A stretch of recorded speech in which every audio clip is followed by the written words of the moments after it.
comunidad y el bosque. Un programa producido por el Instituto para el Hombre, la Agricultura y la Ecología IFAE, un espacio para compartir información, análisis y amenidad. Bienvenidas y bienvenidos a nuestro encuentro de hoy. IFAE, trabajamos por el desarrollo sustentable de la Amazonía desde una mirada integral e inclusiva. Saludos a la audiencia y a cada uno de los invitados en este espacio.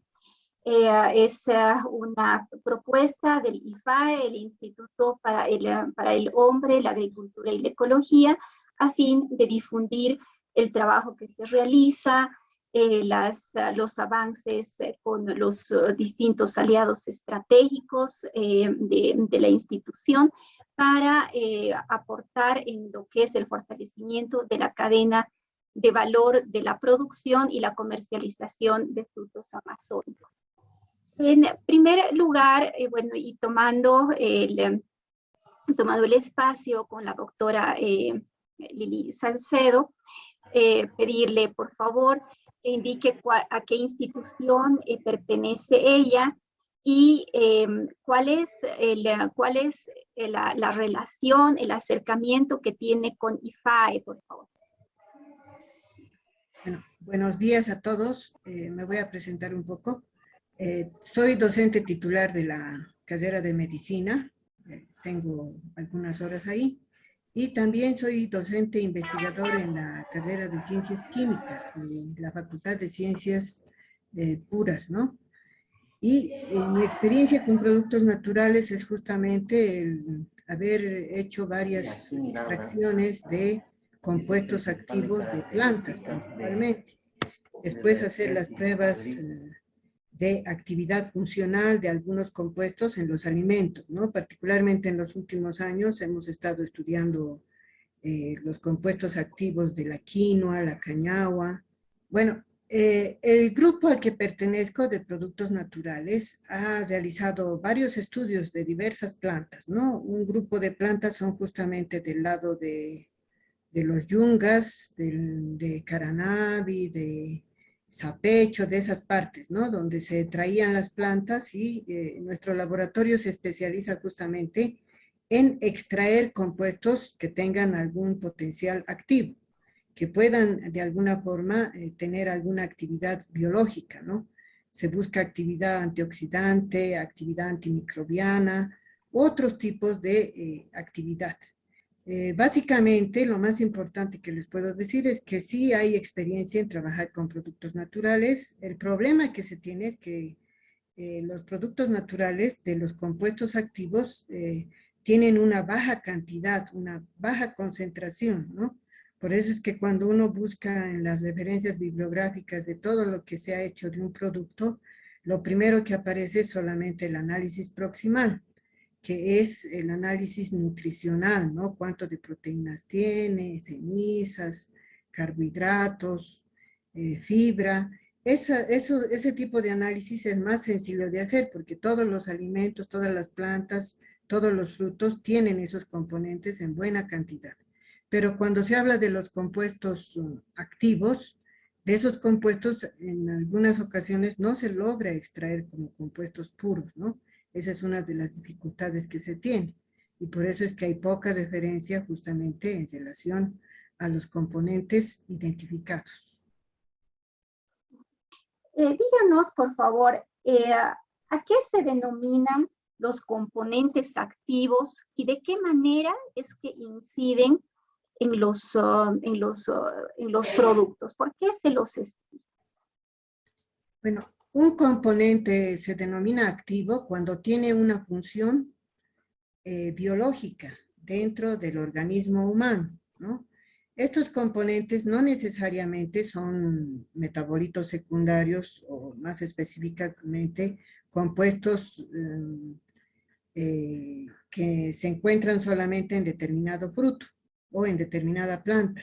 Estos compuestos en algunos casos son también componentes nutricionales. Yo les puedo decir un ejemplo un poco más general, ¿no? Las proteínas, por ejemplo, nosotros consumimos proteínas en todos los alimentos. Pero estas proteínas en el aparato digestivo, en nuestro aparato digestivo, se rompen, ¿no? Y al final lo que se absorbe en el aparato digestivo para pasar al torrente sanguíneo son aminoácidos y péptidos, así se denominan los componentes.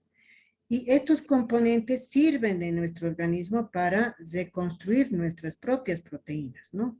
Nosotros consumimos proteínas que van a ser degradadas en el aparato digestivo hasta componentes pequeñitos que después se absorben y sirven dentro de nuestras células para construir otras proteínas. Ahora, las proteínas tienen muchas funciones, son N funciones que cumplen en cada organismo, en cada célula, ¿no? Entonces, esa es la función nutricional del consumir proteínas. Consumir proteínas, de construir nuestras propias proteínas. Pero, en los últimos años se ha encontrado que algunos componentes que son liberados de estas mismas proteínas no solamente sirven para reconstruir proteínas de nuestro organismo, sino también tienen funciones antioxidantes, funciones inhibidoras de algunas enzimas, ¿no? Entonces, estos componentes que se obtienen a partir de proteínas, pero que son denominados péptidos, así son denominados, al margen de ser el combustible para volver a construir proteínas, también tienen otra propiedad. Estas propiedades que tienen, como ser las de antioxidante, antimicrobiana o antihipertensiva, esas cualidades ya se les denomina propiedades funcionales, ¿no? Propiedades activas. Entonces, en muchos casos, las proteínas que nosotros consumimos no solamente sirven para reconstruir, sino que en algunos casos se ha encontrado que tienen esta actividad extra. Entonces, se denominan compuestos activos también. En el caso de los frutos y de las plantas, se tienen componentes que no son nutricionales, no son proteínas, no son carbohidratos, no son vitaminas, pero tienen alguna cualidad dentro de nuestro organismo, como el ejemplo clásico que se utiliza de los antioxidantes, ¿no? Finalmente, todos los componentes antioxidantes son anticancerígenos también, ¿no? Porque finalmente el cáncer es la aberración o la modificación de componentes propios del organismo que son alterados por oxidación, van a degenerar finalmente en una degeneración de las células, ¿no? Entonces, si la persona consume mayor cantidad de estos compuestos que son antioxidantes, se estaría evitando que se generen compuestos oxidantes dentro de las células, y eso evitaría que hayan justamente esta degeneración que ocurre finalmente con las células, y de ahí es el nombre de anticancerígenos, ¿no? Antioxidantes siempre va a estar relacionado a lo que son los anticancerígenos, ¿no? Entonces, así como nombro esto de los antioxidantes, hoy en día se encuentra también de que estos componentes activos pueden ser antimicrobianos, ¿no? Antimicroorganismos que son negativos para la salud. También hay compuestos que son que inhiben algunas enzimas de nuestro organismo que en determinado momento se activan más de lo normalmente establecido. Ejemplo, nosotros vivimos en una zona con una altitud específica, donde el sol y el UV llega de una forma diferente a lo que llega a nivel del mar. Y somos afectados más que en otras regiones por el UV. Y tenemos algunos componentes en la piel, que es el colágeno, la elastina, y en la misma piel tenemos enzimas también, ¿no? En las células de la piel. Cuando nosotros recibimos exceso de estos rayos UV del sol, estas enzimas se activan en exceso para protegernos de estos rayos UV, ¿no? Y el exceso de activación de estas enzimas causa justamente las manchas en la piel. Y hay justamente componentes en la naturaleza, ya sea componentes en las plantas o en frutos, ¿no? Que inhiben estas enzimas, ¿no? Entonces, a esos componentes también depende en qué enzimas estén inhibiendo, podrían ser componentes activos para evitar el efecto de la luz ultravioleta, ¿no?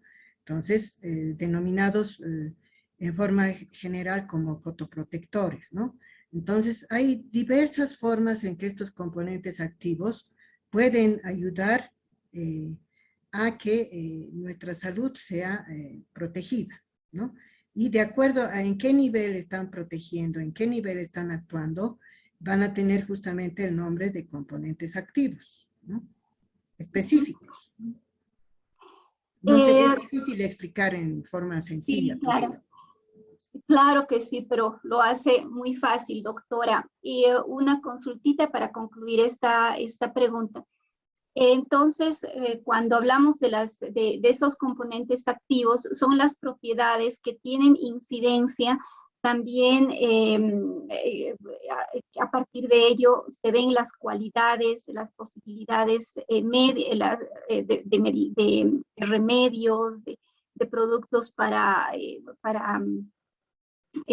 apoyar en el restablecimiento de enfermedades, o sea, bueno, la prevención y también el tratamiento. Hace un rato nos habló que sí se entendió el apoyo, el aporte para la prevención. ¿También sería para los tratamientos? En algunos casos sí, ¿no? Más que todo es como prevención, ¿no? Porque estos componentes que les menciono, ¿no? Puede ser un solo componente o un grupo de componentes que tengan esa acción, ¿no? Justamente lo que les recalco es que un componente activo, una molécula activa, es aquella molécula, aquel componente o aquel conjunto de componentes que pueden de alguna forma mejorar la salud o prevenir la salud, ¿no? Un ejemplo les puedo dar de un componente activo que actualmente lo están estudiando acá en Ciencias Puras, por ejemplo. En la sultana hay un compuesto que es un flavonoide que tiene actividad antihipertensiva, ¿no? Hay mucha gente que sufre de presión alta. Por eso es que, de forma común, ¿no? La gente dice, la sultana te baja la presión, ¿no? Pero hay que ratificar eso con la evidencia, ¿no? Hay que experimentar. Entonces, para experimentar y para ver realmente si la sultana le baja la presión, hay que buscar en la sultana qué componentes tiene, identificar al componente o al grupo de componentes que pueden ejercer ese efecto, ¿no? Se identifica al compuesto y después se tienen que hacer pruebas in vitro para ver si realmente dónde es que está afectando el efecto atribuido de que sí baja la presión, ¿no? Eso es uno, hacer pruebas in vitro. Y finalmente se hacen las pruebas in vivo, que hay que hacer un estudio clínico prácticamente, ¿no? Donde se tiene que escoger un grupo de personas y ver el efecto en personas saludables y en personas que tengan presión alta, ¿no? Entonces, una aseveración de que un componente o un alimento tiene una propiedad tiene que estar respaldada científicamente, identificando los compuestos y después verificando si realmente esa función atribuida existe y es real, ¿no? Entonces, es una cadena de procedimientos que se tiene que hacer para verificar realmente que ese alimento, esa fruta o esa planta sí tiene la actividad que se dice que tiene, ¿no? En este sentido, doctora, ¿qué aporte, de qué manera es que se recuperan los conocimientos tradicionales? Porque, bueno, es muy importante, ¿no? Todo esto lo que comentaba hace un momento, dando el ejemplo de la sultana, y en general la medicina natural que da justamente la atribución de propiedades a las distintas plantas. Entonces, en el instituto, ¿de qué manera se aborda lo que es esta recuperación de conocimientos tradicionales? Bueno, un primer paso es la identificación de la planta, ¿no? Cuando hablamos de plantas, hay muchas plantas que se la conoce del mismo nombre común, pero son diferentes especies. Entonces, lo primero es identificar específicamente la especie. Segundo, que cuando se podría decir, el conocimiento tradicional indica que una planta sirve para una cosa, ahí hay una confusión grande. En muchos casos, los médicos tradicionales caen en el error de que identifican una planta para muchas enfermedades, ¿no? Y es difícil elegir para cuál en realidad sí es efectiva una planta. Entonces, es una confusión que nuestros médicos tradicionales siguen empecinados en indicar que una planta puede curar todo, cura dolor de cabeza, que no es una enfermedad, es solamente un síntoma, pero ellos indican, ¿no? Es dolor de cabeza, dolor de hígado, el corazón, riñón, todo le limpia, ¿no? Y ahí es un error grande porque para nosotros es difícil llegar a identificar. Hemos hecho varias reuniones con médicos tradicionales y no se puede encontrar plantas que sean específicas para algo específico, ¿no? Siempre hay la mezcla, ¿no?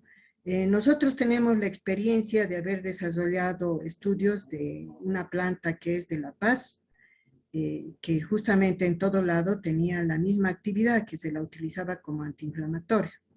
Y es justamente la planta que muchos conocen con nombre común de chilca, ¿no? Entonces, de esta planta sí hemos podido demostrar que lo que decía en los textos de la medicina tradicional, que se lo utiliza como antiinflamatorio tópico, evidentemente sí tiene la actividad de antiinflamatorio, ¿no? Ha sido tan profundo el estudio que se ha hecho de esta planta que se ha llegado incluso a colocarla en el mercado farmacéutico, ¿no? A través de la empresa farmacéutica Lafar. Con ellos, es que en esto también hay que tener claras las cosas, ¿no? Siempre es bueno tener alianzas. No alianzas solamente con la gente que dice que sirve, sino también con gente que pueda llegar a industrializar. Entonces, en ese sentido sí hemos podido comprobar y hemos hecho en base a alianzas estratégicas también, donde han participado diversas facultades de la UNSA, han participado la Facultad de Bioquímica y Farmacia para hacer los estudios in vivo en ratones, por ejemplo, ¿no?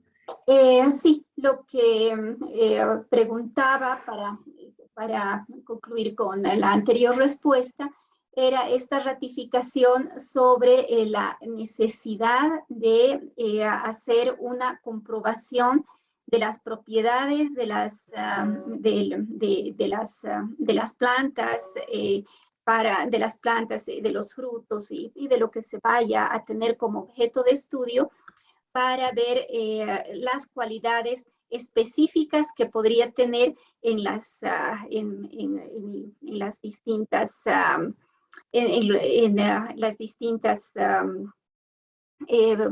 posibilidades de uso, ¿no? Como decía hace un momento la doctora Salcedo, de la chilca. Se ha hecho un estudio y se comprueba que una cualidad comprobada es como desinflamante, pero estas plantas que se dice que sirven para todo, en realidad esa utilidad se la comprueba a medida que se hacen los estudios, pero particularizados en cada tipo, en cada forma de atributo, ¿correcto? Sí, justamente, ¿no? No nos olvidemos que nosotros también tenemos nuestras limitaciones, ¿no? Hay pruebas que ya están estandarizadas, que sí se pueden, se podría decir, probar, ¿no? Y hay algunas otras pruebas que hay que llegar a incorporar, ¿no? No tenemos todos los requerimientos que muchas personas creen, ¿no? hay ciertas pruebas que ya están bien establecidas, que sí se las puede realizar, fácilmente se puede comprobar, y otras no, ¿no? Como les decía anteriormente, en los últimos años yo me he dedicado mucho al estudio de componentes que tienen actividad inhibitoria de algunas enzimas, por ejemplo, ¿no? Tenemos ya establecidos si pueden ser inhibidoras de algunas enzimas específicas, como son la hipertensión, como son, en algunos casos sí, tenemos algunas pruebas para ver si los componentes son fotoprotectores, ¿no? Esto hablando un poco de la cosmética, ¿no?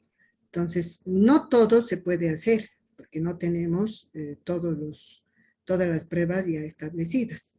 Pero el fondo del problema acá es establecer realmente un equipo que trabaje con las comunidades o con ONGs que trabajen con comunidades y a la vez establecer formas de comunicación, ¿no? Que puedan ayudar a fortalecer estas interacciones. Uh-huh. ¿Y cuál es la manera en que esta información se la divulga para llegar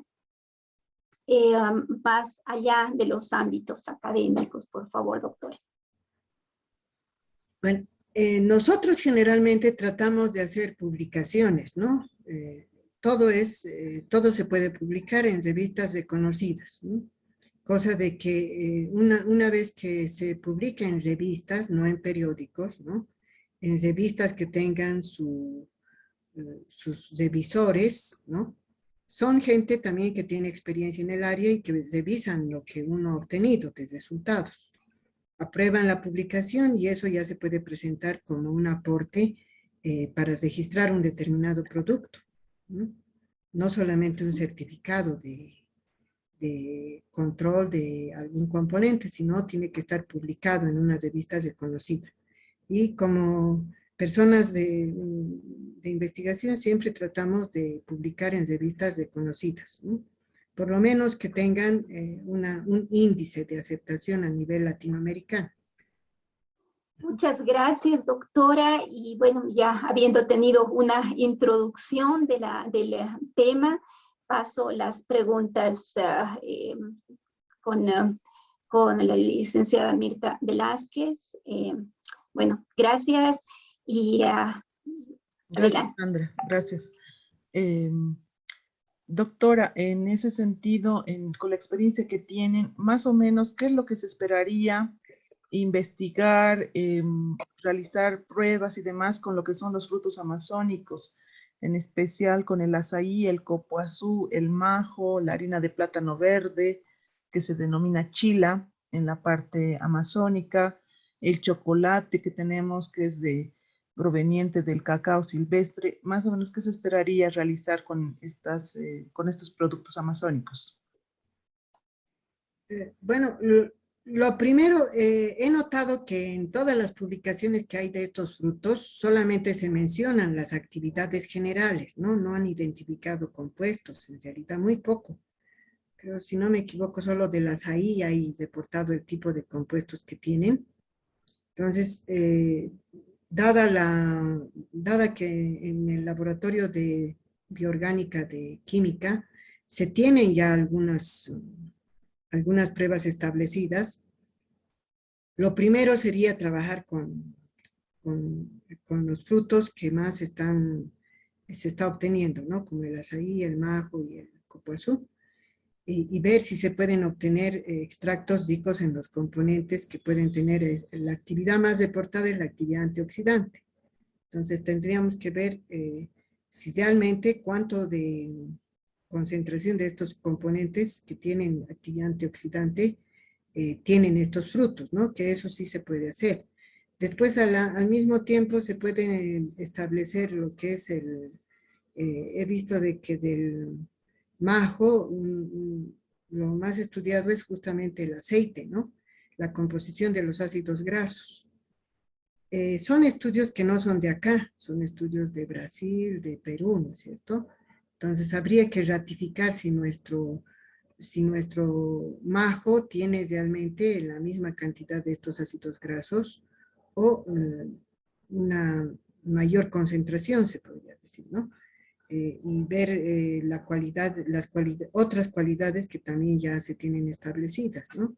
De acuerdo a cómo se vaya avanzando en los estudios. Como les digo, a veces uno piensa que se puede estudiar rápidamente algo, es fácil, pero no es así. A veces he visto trabajos de tesis que han durado más de un año y no han sacado ningún componente, porque como les decía anteriormente, a veces estos componentes están en bajas concentraciones y en unas mezclas tan difíciles de obtener que es difícil llegar a extraer el componente activo.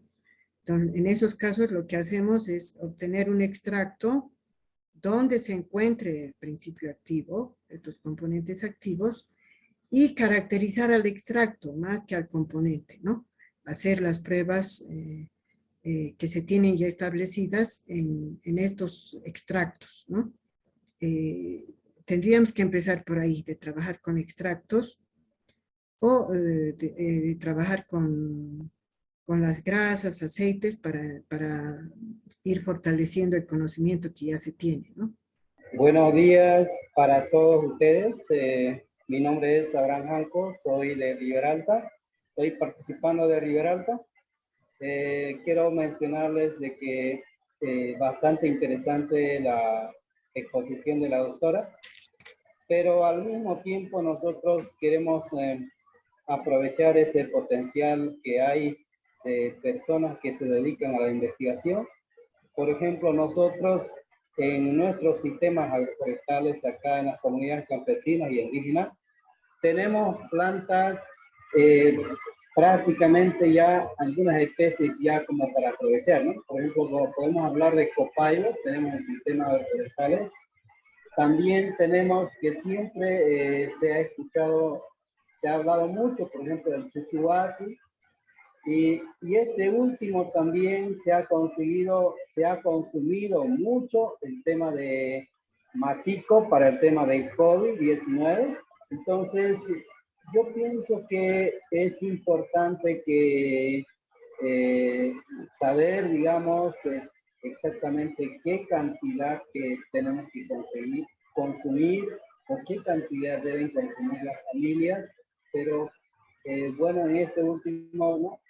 Por el tema de las enfermedades que han aparecido en esta zona, podría ser importante estas especies para controlar estas enfermedades que tenemos que hoy estamos viviendo.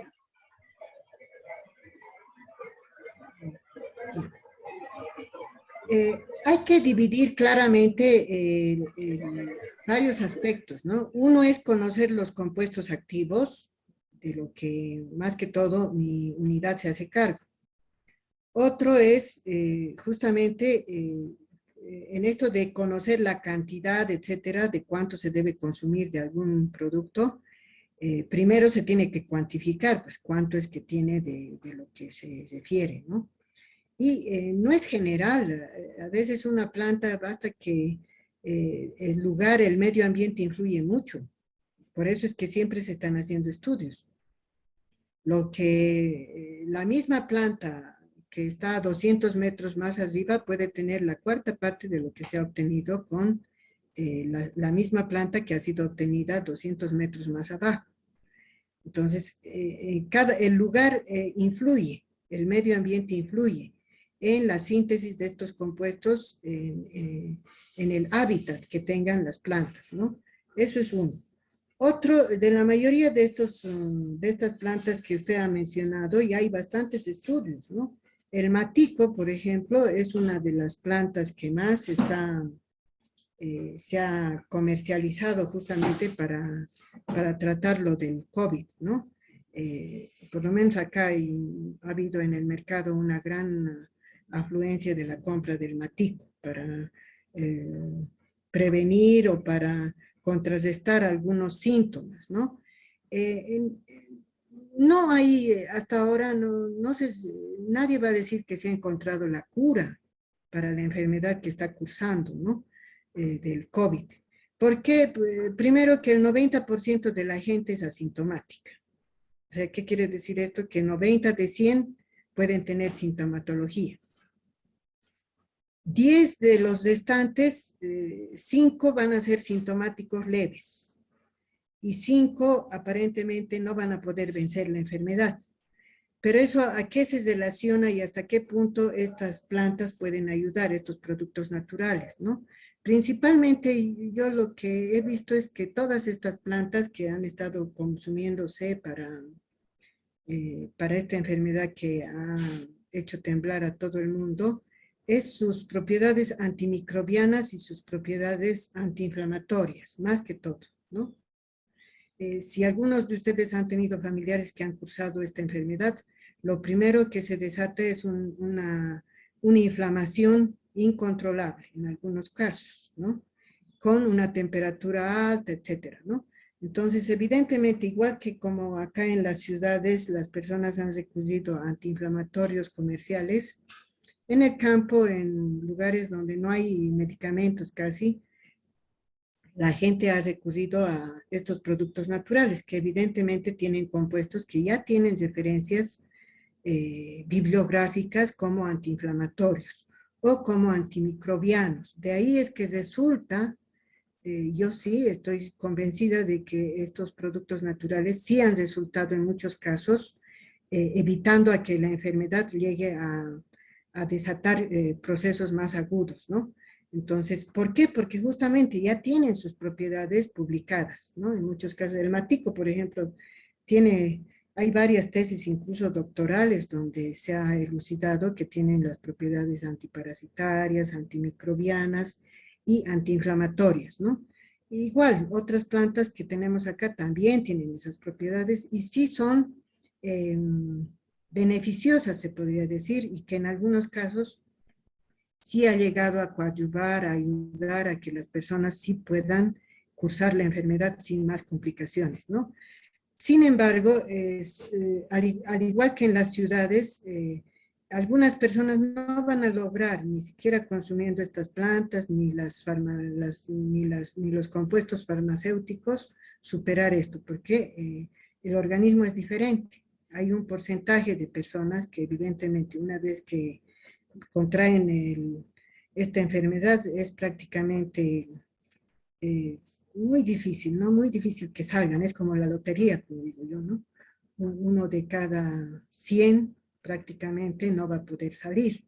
Por eso es que hasta ahora la OMS y la OPS no encuentran un verdadero tratamiento, ¿no? Pero de que sí estas plantas o algunos, la alimentación, los frutos, etcétera, ayudan, no solamente tienen propiedades antiinflamatorias, también tienen propiedades de levantar el sistema inmune, ¿no? El sistema inmunológico con algunos alimentos sí llega a mejorar. Estaríamos hablando de que mejoramos nuestra respuesta a contraer los virus o bacterias, etcétera, al tener mejor respuesta inmunológica, ¿no? El sistema inmunológico se refuerza, no solamente con estas plantas, también hay alimentos que refuerzan el sistema inmune. Entonces, eso también en muchos casos está ya reportado, ¿no? Es solamente adecuar la información de lo que ya se tiene para dar un verdadero respaldo de por qué es que las plantas sí han dado una buena respuesta en algunos casos, como les digo en algunos casos porque no es en el 100%, ¿no? Eso es lo que les puedo comentar de lo que... Gracias, doctora. Bueno, vamos a dar paso a Claudia Aliaga, que también está en Ribera Alta. ¿Alguna consulta que quiera realizarle a la doctora? Gracias, señora Meta, doctora Liliana. Quería preguntarle acerca del tema del majo, ¿no? Sé que se ha hecho estudios, no sé si se habrá hecho de aceite o ácidos grasos, ¿no?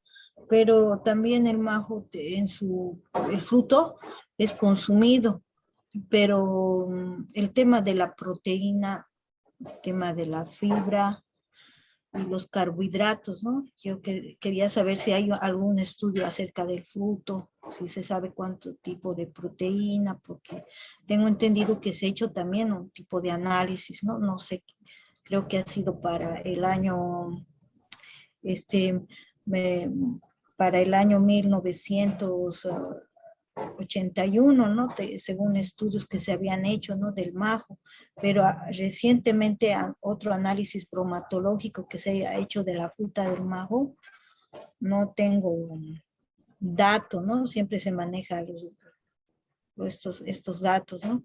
Y eso quería yo corroborar con usted. Bueno, sí, como les he indicado anteriormente, de cada producto natural va a haber una gran variedad de respuestas en cuanto a los análisis, de acuerdo al lugar, la época, de dónde es el producto, ¿no? Por eso es que constantemente se tienen que ir actualizando estos estudios bromatológicos. Si no me equivoco, sí, del majo he leído que en cuanto a proteínas, por ejemplo, reportan en algunos artículos bajas concentraciones y en otros altas, ¿no? En este caso, pues, en base a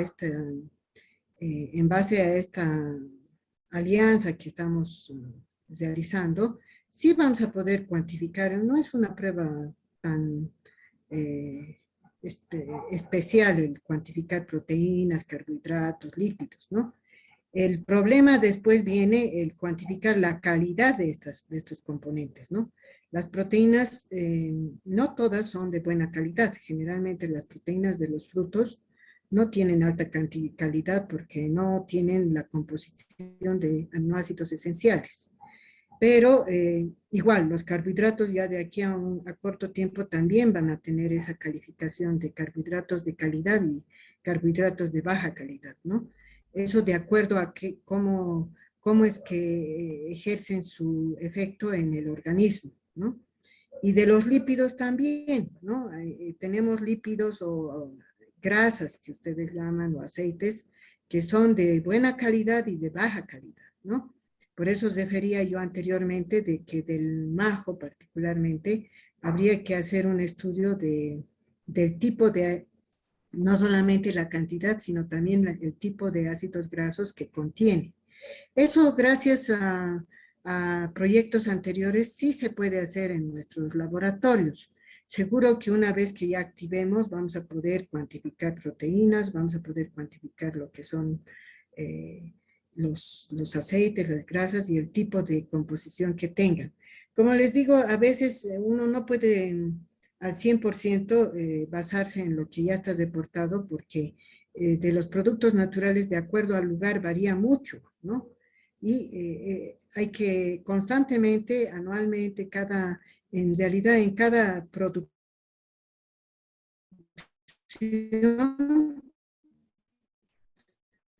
aminas, carbohidratos, lípidos y otros componentes que se puedan cuantificar, ¿no? Para dar un valor realmente real a lo que se está obteniendo anualmente o semestralmente. Muy didáctica la información que nos brinda la doctora, o sea, cuanto mayor consumo de antioxidantes tengamos, mejor se va a mantener nuestro cuerpo. Ese es el resumen, ¿no?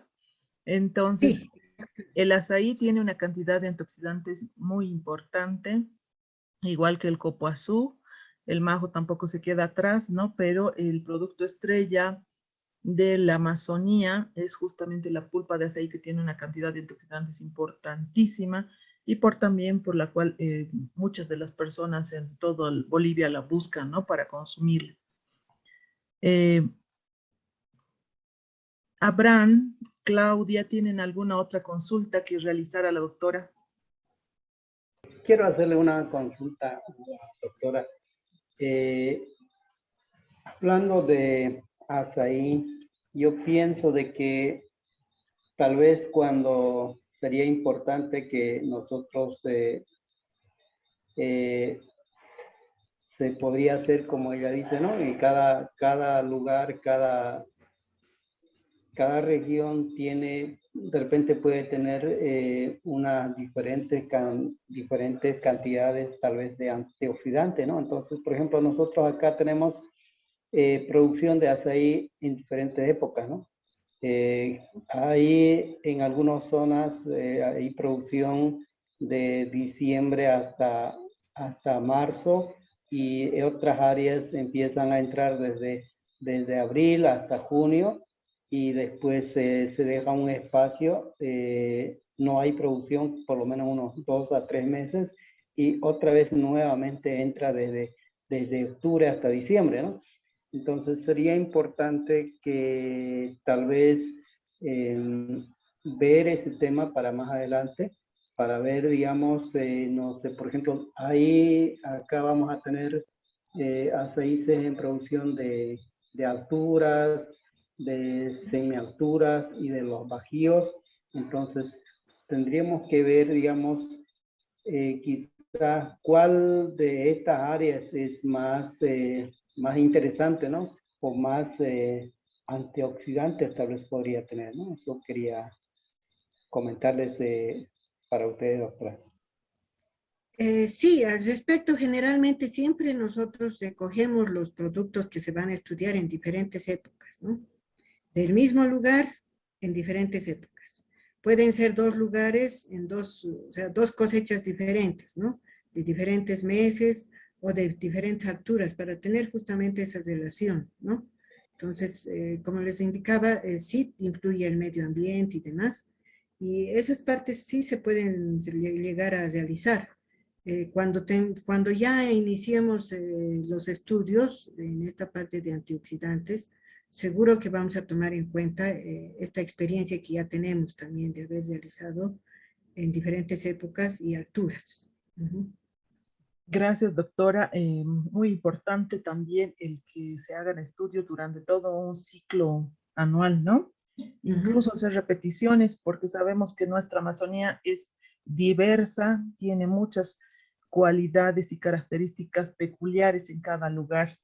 Vamos a agradecer la presencia de la doctora Lili Salcedo y le damos paso para que se pueda despedir.